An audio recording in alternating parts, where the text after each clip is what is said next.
The Falklands War. Summary. The Falklands War took place in 1982. It was fought between Britain and Argentina over the Falkland Islands, a British colony in the South Atlantic. The islands had been under British control since 1833, but Argentina claimed sovereignty. The conflict lasted about 10 weeks, April-June 1982. Britain was under the leadership of Prime Minister Margaret Thatcher. The country was facing economic crisis, unemployment, and public discontent.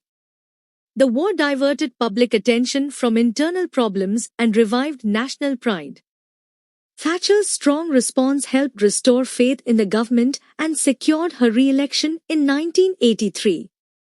The war stirred a sense of patriotism and nostalgia for Britain's imperial past. Many saw it as Britain's attempt to reassert global power despite the decline of empire. The media portrayed it as a moral and heroic struggle to defend British subjects. For the working class, it created mixed feelings of pride and skepticism about the cost of war. The Falklands War was one of the first conflicts to be heavily covered by television. News reports shaped public opinion, BBC and newspapers showed strong support for the government. The phrase, "Gotcha" headline after a British victory, showed how media sensationalism influenced emotions. It marked a new stage in media politics, where information became part of the national identity. The victory boosted British morale after years of social and economic hardship in the 1970s. It helped unite a divided nation, even temporarily, under the idea of British strength and resilience. Soldiers who returned became symbols of courage and sacrifice. However, there was also trauma, loss and criticism of the government's motives. The war deepened discussions on imperialism, nationalism, and class. The war took place under a female prime minister, yet the rhetoric of war was masculine and heroic. Thatcher was often represented as the Iron Lady, a maternal but militant figure defending her children. This changed gender perceptions in British politics and culture. In literature and media, the war inspired works that explored violence and identity. The war was costly, but the short-term political victory revived confidence in the economy. Defense industries saw temporary growth, but social inequalities persisted.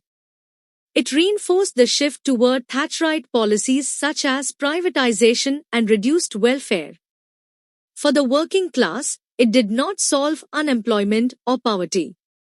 Writers, dramatists responded critically to the war. Pat Barker, Ian McEwan, and Tony Harrison explored the effects of nationalism and memory. The war was linked to earlier traditions of war poetry and remembrance, echoing World War I and II themes. Literature began questioning the ethics of patriotism and state power. It also revived interest in the idea of Britishness, what it meant in a post-imperial world.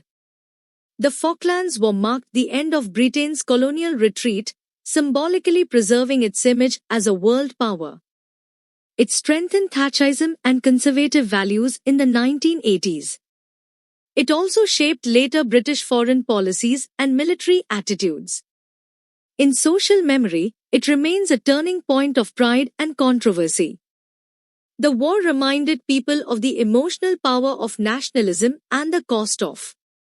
The Falklands War was not just a military event, it was a mirror of British society, showing its economic struggles, gender roles, nationalism and cultural identity in the early 1980s. For more videos, like, share, subscribe. Thank you.